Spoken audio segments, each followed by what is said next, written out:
You're listening or watching Radio Afinju. The time is 6 p.m.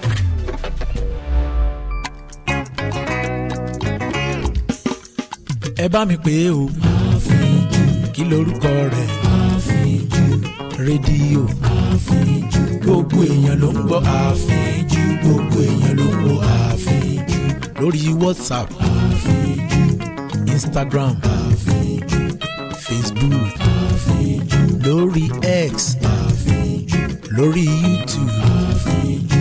Lórí TikTok. Àfínjú. Kí lorúkọ rẹ̀? Àfínjú. Ẹ bá mi pè o. Àfínjú. Rédíò. Àfínjú. Gbogbo èèyàn ló ń gbọ́ Àfínjú. Gbogbo èèyàn ló ń wo Àfínjú. Gbogbo èèyàn ló ń gbọ́ Àfínjú. Gbogbo èèyàn ló ń wo Àfínjú. Rédíò Àfínjú. Rédíò Àfínjú. Rédíò Àfínjú. This is the world news on Radio Afinju.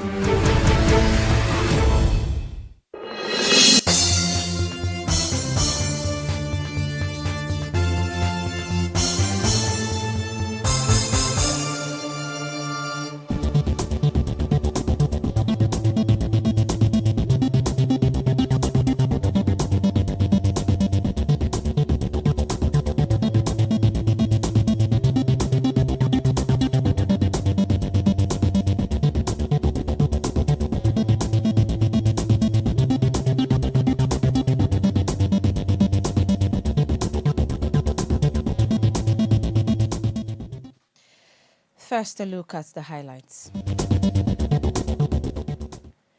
Tinubu leaves for Rome for counter-terrorism meeting. Serap asks INEC chair nominee Amupiton to make prosecuting electoral crimes top priority. Paul Biya seeks to extend rule as Cameroon holds election.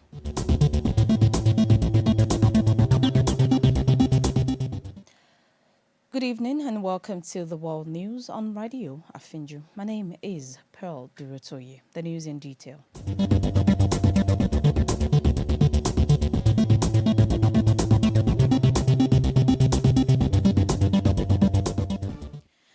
President Bola Tinubu has departed Abuja for Rome, the capital of Italy, to participate in the Akaba Process Heads of State and Government level meeting.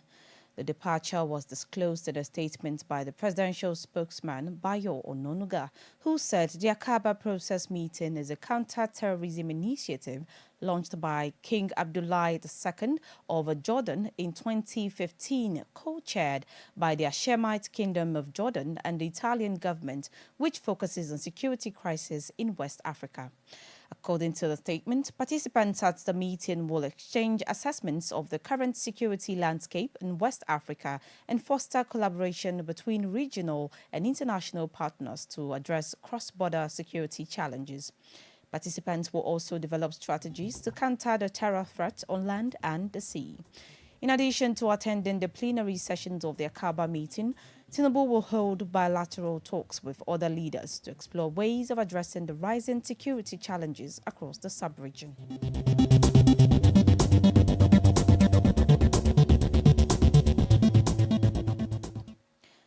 The newly nominated chairman of the Independent National Electoral Commission, Joasha Mukbiton, has been tasked to prioritize and ensure the effective prosecution of politicians and their sponsors who are suspected to be responsible for electoral offences and undue influence during the general elections and off-cycle elections since 2015.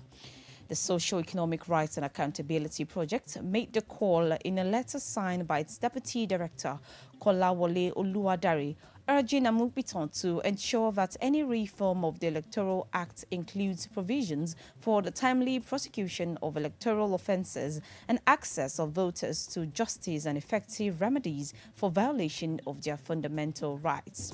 Recall that President Bola Tinubu nominated Amukbiton as the new INEC chair and is expected to be confirmed by the Senate to succeed Mahmoud Yakubu, who left the position last week, weeks before the expiration of his second term of 5 years.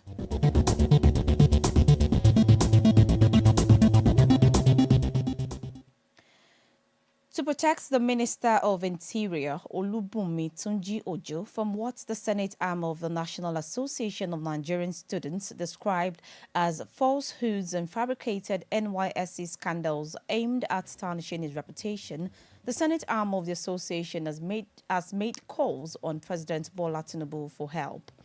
In a statement signed by the Nantes Senate President, Usman Nagwaza, the student body described the recent allegations as laughable and suspicious, noting that they only emerged following the minister's remarkable achievements in office. Tunji Ojo is being faced by allegations of corruption and abuse of powers and privileges. Nance said Nigeria cannot afford to lose a resourceful, visionary and result-oriented minister like Tunji Ojo, whose dedication continues to advance President Tinubu's renewed hope agenda. The body then urged the president to do everything within his power to protect Tunji Ojo, who remains a symbol of excellence, integrity and the true spirit of the renewed hope agenda.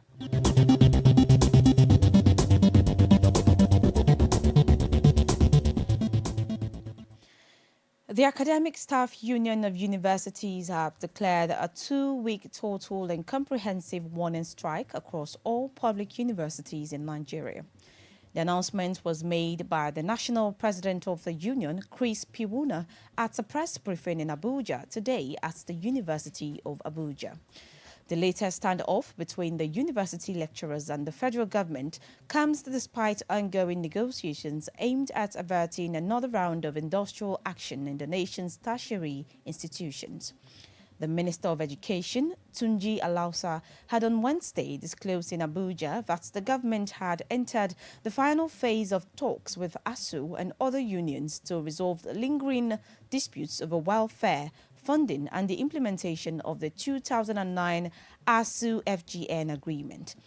Alausa noted that the Tinubu administration had already made significant progress with the release of 50 billion naira for the payment of earned academic allowances, while another 150 billion naira had been captured in the 2025 budget for needs assessment to be disbursed in 3 tranches.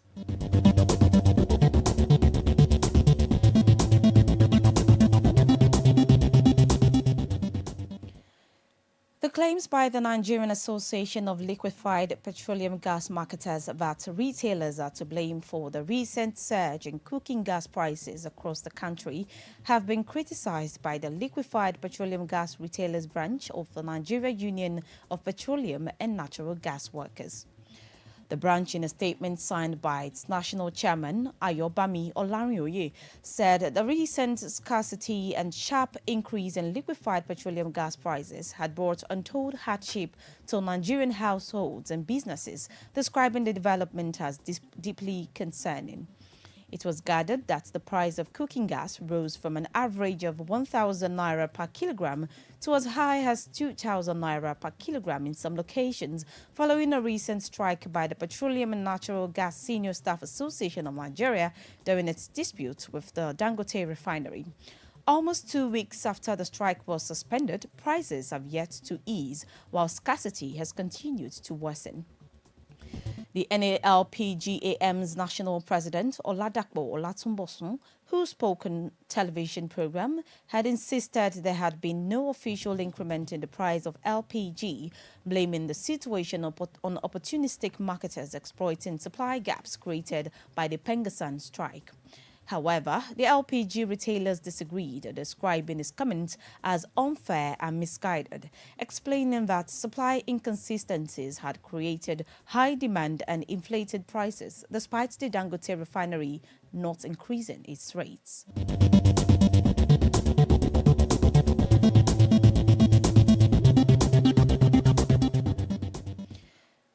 Troops of 2 Division Sector 3 Operation Fansan Yama of the Nigerian Army have rescued 3 victims reportedly kidnapped in September as the troops combed several bandits' hideouts within the Babanla forest in Kwara State. The Senior Special Assistant on Communications to the Kwara Governor, Ibrahim Abdul Latif, confirmed the rescue operation, which occurred on Saturday, 11th October, in a statement earlier today on X. According to Abdul Latif, the troops recovered 1 Dane gun and a cutlass from the scene. According to the statement, the commander, 22 Armored Brigade, Ezra Barkins, on his part, reaffirmed the Nigerian Army's commitment towards ensuring the safety and security of all citizens as they intensify operations aimed at strengthening peace and stability across Kwara State and its environs.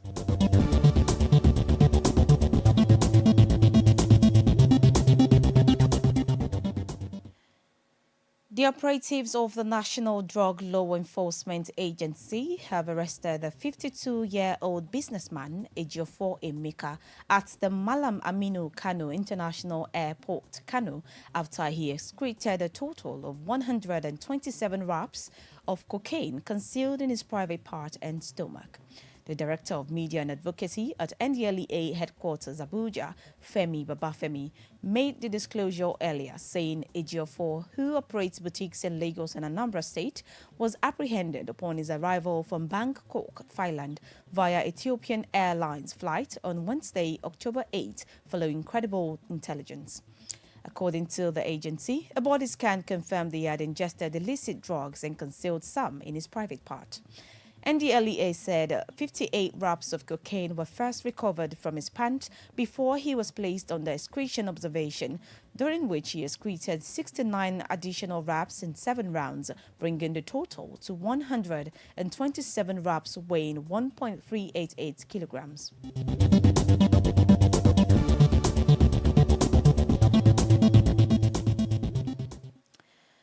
On the foreign scene, Cameroonians have begun voting in a presidential election where the incumbent Paul Biya, who is also the world's oldest ruler at age 92, is seeking to maintain his 43-year grip on power despite an energized opposition pushing for change. Voters trickled in amid tight security in the capital Yaoundé at a polling station near the presidential palace where Biya was expected to cast his ballot. Biya's opponents include 76-year-old former government spokesperson Issa Shiroma, who has drawn large crowds as he demands an end to the veteran leader's long tenure, a bid which has drawn endorsements from a platform of some opposition parties and civic groups. However, analysts say that Biya, in power since 1982, is likely to be re-elected given his firm control of state machinery and the fragmented nature of the opposition.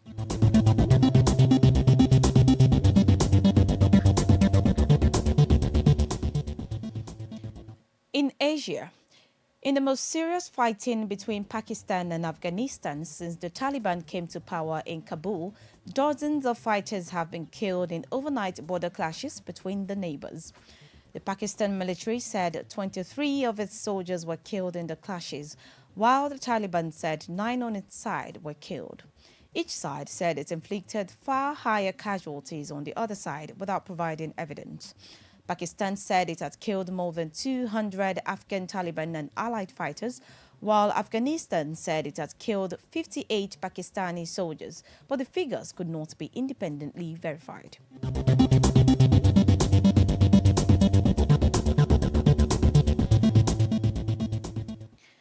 In Europe, The Prime Minister of the United Kingdom, Keir Starmer, is set to attend an international peace summit in Egypt on Monday, where the peace plan for Gaza will be signed.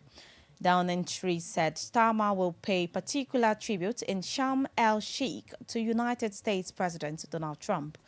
Recall that a ceasefire in Gaza took effect on Friday morning after Israel and Hamas agreed to the first phase of a ceasefire agreement and hostage return deal brokered by Trump, with the next phases still to be negotiated. A spokesman for Egypt's president also said the United States president will lead the summit alongside Egypt's president Abdel al-Sisi, with leaders from more than 20 countries in attendance. Downing Street further stated that Monday's summit would involve a signing ceremony for the peace plan, marking a historic turning point for the region after 2 years of conflicts and bloodshed.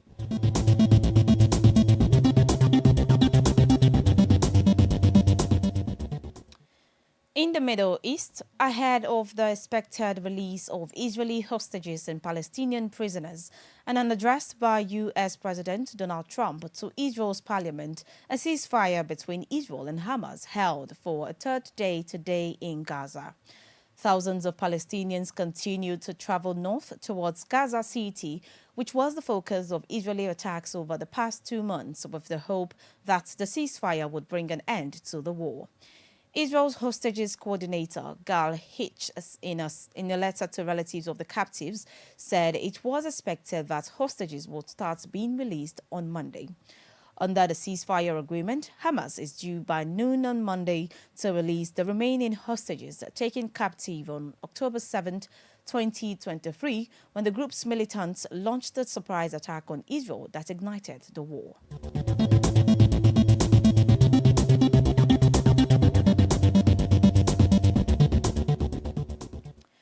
Now talking sports, Super Eagles head coach Eric Schell has barred the media and fans from the team's training session scheduled to hold at the practice pitch of the Godswill Akpabio International Stadium, Uyo, today.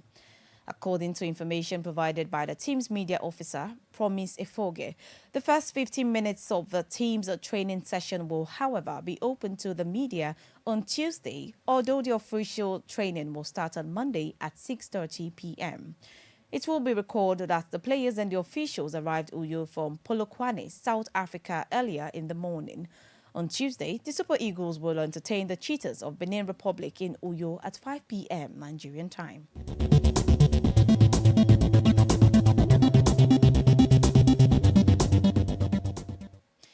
Still talking sports, Manchester United is reportedly planning to launch a £60 million move for Crystal Palace star Adam Wharton. According to reports, United club bosses are believing the bid in that region would be good enough to tempt the Eagles to sell their sought-after playmaker. This is coming as Marcus Rashford has set his heart on Barcelona, even with other big clubs circling.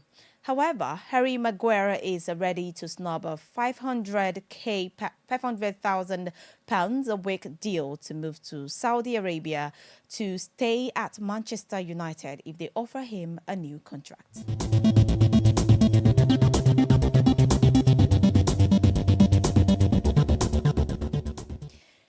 Before we go, here again are the highlights. President Bola Tinubu has departed Abuja for Rome, the capital of Italy, to participate in the Akaba Process Heads of State and Government level meeting and is expected to hold bilateral talks with other leaders to explore ways of addressing the rising security challenges across the sub-region.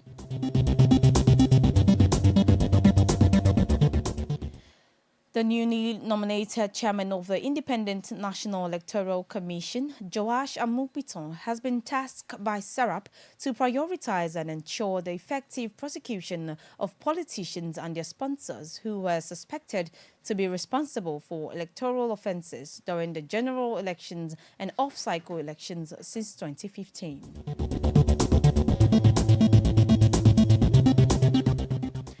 And on the foreign scene, we brought to you that Cameroonians have begun voting in the presidential election where the incumbent Paul Biya who is also the world's oldest ruler at age 92, is seeking to maintain his 43-year grip on power despite an energized opposition pushing for change. And that was the world news on Radio Afinju. To view our channel, please follow Radio Afinju on Facebook, X, and YouTube. The news was edited by Bukola Karim. My name is Pearl Durotoye. Thanks for listening. Good evening. That was the world news on Radio Afinju. For the best music,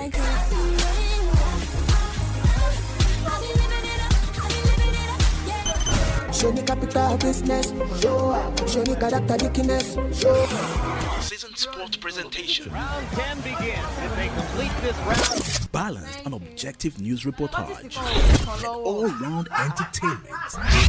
Listen to the jewel of the pack of radios in this class. Tune in to